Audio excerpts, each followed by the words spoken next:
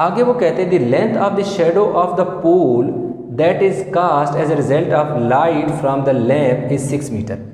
अब कह रहा है कि क्योंकि ये एक लैंप है, ये एक लैंप है, तो इससे क्या हो रही है कि एक लाइट पड़ रही है इस पर, इस ये जो पोल है ना इस पर क्या पड़ रही है, लाइट पड़ रही है। अब ये जो लाइट इस पर पड़ रही है इस लैंप की वजह से, इस लाइट के पड़ने की वजह से, उसके नतीजे की वजह से, यानी उसके रिजल्ट की वजह से इसका लाजबत लाइट इधर से पड़ रही है तो इसका शेडो यहाँ पे बनेगा 6 मीटर का, कह रहा है कि शेडो बनता है।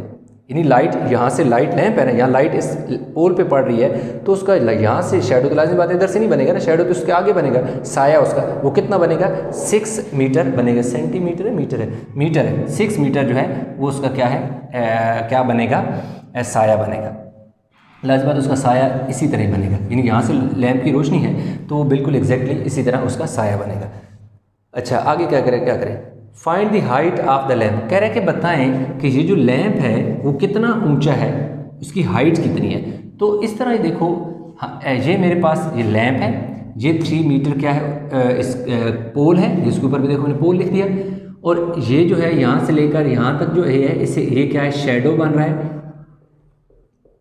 शेडो ऑफ पोल है, शेडो ऑफ पोल है, ठीक है, ये जो है शेडो ऑफ पोल है, ये यहाँ से यहाँ तक सारा क्या बन रहा है, इसका शेडो बन रहा है। और यहाँ से ये क्या है, लाइट है, ये सारी क्या है, लाइट पड़ रही है इस पर। और ये 10 मीटर, यानी पोल और जो लैंप है उनके दरमियान डिस्टेंस 10 मीटर है। अब देखें हाइट ऑफ पोल 3 मीटर, यानी हाइट ऑफ जो पोल है वो 3 मीटर है। शेडो ऑफ पोल कितनी, यहाँ से यहाँ तक शेडो है जो कि 6 मीटर है। लेट हमने कर लिया कि हाइट ऑफ पोल जो है वो x मीटर है, यानी ये जो साइड है इसको हमने हाइट को x मीटर सपोज कर लिया। Distance between pole and lamp, distance between pole and lamp, इसके दरमियान का जो डिस्टेंस है वो कितना है, 10 मीटर है। अब देखें तो ये एक लाइक ट्रायंगल की शक्ल में बन रही है, तो अब इसकी हम क्या करते हैं कि टेंजेंट इस पर लगाएंगे, एक ट्रिग्नोमेट्रिक फंक्शन है, दोनों पर लगाएंगे, क्योंकि हम टेंजेंट दोनों पर लगा रहे हैं तो एंड पे देखिएगा वो कंपेयर करके हम उन्हें इक्वल करें। अब देखें हम पहले क्या लगाते हैं, टेंजेंट देखें, अच्छा यहाँ पे थीटा बन रहा है, यहाँ पे क्या बन रहा है, थीटा बन रहा है, यानी लाइट और जो इस शेडो के दरमियान जो है ना थीटा एंगल है, tan theta is equal to, अब हमारे पास क्या आ जाएगा, tan theta is equal to height of pole, height of pole. पहले हम ट्रायंगल कौन सी ले रहे हैं, मैं यहाँ पे साथ साथ वो ट्रायंगल भी बना लेता हूँ। इस वाली ट्रायंगल को देखो मैं अलग जब बनाऊंगा तो ये इस तरह बनेगी, ये 3 मीटर है, ये B है, ये A है, और ये क्या है, E है, और यहाँ क्या है, थीटा एंगल बन रहा है, और यहाँ कितना है जी 6 मीटर। अब जो टेंजेंट थीटा होता है वो होता है बेस अवर, नहीं सॉरी, टेंजेंट परपेंडिकुलर अवर बेस। ये जो है ये परपेंडिकुलर है, ये जो है ये क्या है, बेस है, ठीक हो गया। अब हाइट ऑफ पोल, क्योंकि परपेंडिकुलर जो है वो हाइट ऑफ पोल है, तो मैंने हाइट ऑफ पोल लिखा डिवाइड बाय, अब परपेंडिकुलर और बेस, बेस जो हमारे पास है शेडो ऑफ पोल है, शेडो ऑफ पोल है। अब मेरे पास ये आ जाएगा जी tan theta is equal, height of pole जो है उसको मैंने किससे रिप्रेजेंट किया हुआ है, BE से, BE। शेडो ऑफ पोल जो है वो क्या है, BA है, ठीक है, ये आ गया। अब क्या करूंगा मैं, इसको मैं फिलहाल इक्वेशन 1 कह देता हूँ, वैल्यू मैं आगे जाके पुट करूंगा। अब मैं कौन सी ट्रायंगल लूँगा, अब मैं ट्रायंगल लूँगा ये वाली, पूरी ट्रायंगल लूँगा, इसको भी मैं बना लेता हूँ। ये मेरे पास D है, ये मेरे पास C है, ये मेरे पास क्या है, A है, और अब tan थीटा, पहले ये कौन सी ट्रायंगल थी, इधर बेशक आप चाहो तो लिख लो, इन ट्रायंगल कौन सी, BAD या ABE। अब यहाँ मैं लिख लेता हूँ इन ट्रायंगल ACD, यानी ACD ये ट्रायंगल। तो टेंजेंट थीटा क्या हो जाएगा, टेंजेंट थीटा क्या है, परपेंडिकुलर और हाइपोटेन्यूज। अब परपेंडिकुलर मेरे पास क्या है, DC मेरे पास क्या है, लेंथ, तो मैं क्या लिखूंगा, height of length divided by perpendicular our base होता है, क्योंकि अब इसका परपेंडिकुलर क्या है, ये इसका परपेंडिकुलर है, ये परपेंडिकुलर और ये बेस है। परपेंडिकुलर देखो DC जो कि हाइट है, बेस क्या है, बेस मेरे पास क्या है, दो चीज़ें हैं, उसको मैं लिखूंगा डिस्टेंस बिटवीन, डिस्टेंस इधर कहीं मैंने रखा भी शायद, distance between pole and lamp, distance between pole and lamp plus distance between pole and lamp, यानी पोल और लैंप का तो डिस्टेंस ये वाला आ जाएगा, प्लस शेडो ऑफ पोल, यानी शेडो ऑफ पोल, क्योंकि अब इसमें शेडो ऑफ पोल, अब इसमें क्या है कि जब मैं बेस ये पूरी लूंगा ना, क्योंकि मैंने ट्रायंगल पूरी ली हुई है, तो पूरी ट्रायंगल जो है उसकी जो बेस है असल में दो हिस्सों में डिवाइड है, एक जो है distance between pole and lamp और दैट इज शेडो, ये दो चीज़ें आ जाएंगी। अब हमने क्या करना है, इसको हमने क्या कहा हुआ है कि ये देखें tan theta is equal to height of lamp, देखो हाइट ऑफ लैंप में को मैंने क्या कहा हुआ है, DC, distance between pole and lamp, distance between pole and lamp को मैंने क्या कहा हुआ है, दैट इज CB प्लस आगे plus shadow of pole, shadow of pole क्या है, BA आ गया, इसको मैं इक्वेशन क्या कह दूंगा 2। अब देखें आप अगर इक्वेशन 1 और इक्वेशन 2 देखें, ये भी टेंजेंट है, ये भी टेंजेंट है, दोनों सेम है, लेफ्ट हैंड साइड है सेम है, ये भी टेंजेंट की इक्वल है, ये भी टेंजेंट की tan थीटा, ये भी tan थीटा की इक्वल है, ये भी tan थीटा की इक्वल है, तो इसका मतलब है कि ये आपस में भी इक्वल होंगे, इसलिए हम क्या लिखेंगे, कंपेयर इक्वेशन 1 एंड 2, हम कंपेयर इक्वेशन 1 एंड 2। अब कंपेयर इक्वेशन 1 इसकी क्या है, BE over BA is equal to BE over BA is equal to DC, नीचे आ गया जी CB प्लस BA, क्योंकि हम इन्हें क्या कर रहे हैं, कंपेयर कर रहे हैं। अभी वीडियो को क्या करें, पास करके स्क्रीनशॉट ले लें, क्योंकि इसमें मैं अब वैल्यू पुट करूँगा तो मेरे पास फाइनल आंसर आ जाएगा, 2 स्टेप करेंगे। अभी देखिए, अब BE की कितनी वैल्यू है हमारे पास, BE की वैल्यू 3 है, ये देखो इस BE की जगह मैं क्या लिख लूँगा 3 मीटर। अब BA मेरे पास क्या है 6 मीटर है, ये देखिए जी मैंने 6 मीटर लिख दिया, आगे इक्वल का साइन है, इक्वल का साइन डाल दिया। DC जो मेरे पास क्या है x है, देखो जी मैंने x लिख दिया। अब नीचे जो मेरे पास क्या है CB या BC, C से B तक मेरे पास ये देखो ये CB है, अब CB है, इधर क्या है 10 है, इसकी जगह देखो मैंने लिख दिया जी 10 मीटर प्लस BA, अब देखो BA मेरे पास क्या है 6 मीटर है, ये देखो जी मैंने क्या लिख लिया 6 मीटर।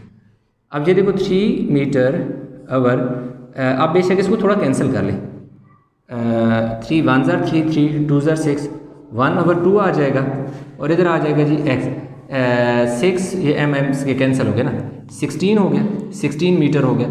अब 1 ओवर 2 ये 16 इसके नीचे डिवाइड हो रहा है, इधर आके क्या हो गया मल्टीप्लाई, और इधर क्या आ गया x, 2 1 ज़र 2, 2 8 ज़र 16 कैंसिल हो गया, 8 1 ज़र 8 metre is equal to x, तो x is equal to 8 metre, तो क्या आ गया हाइट ऑफ लैंप जो है हमारे पास, मैं यहाँ लिख देता हूँ, height of lamp is equal to 8 metre, जो उसने हमें कहा था वो हमने फाइंड कर ली। तो इस तरह हमारे पास क्वेश्चन नंबर 5 और 6 है वो हमने कंप्लीट कर लिया। होप कि क्वेश्चन समझ आ गया होगा। क्वेश्चन में किसी किस्म की कन्फ्यूजन है तो नीचे कमेंट में ज़रूर बताइएगा। वीडियो को लाइक करें, शेयर करें, चैनल को सब्सक्राइब नहीं किया तो चैनल को ज़रूर सब्सक्राइब कर लें। इंशाल्लाह मिलते हैं एक नए लेक्चर के साथ, तब तक अपना बहुत सारा ख्याल रखिएगा। अल्लाह हाफिज़।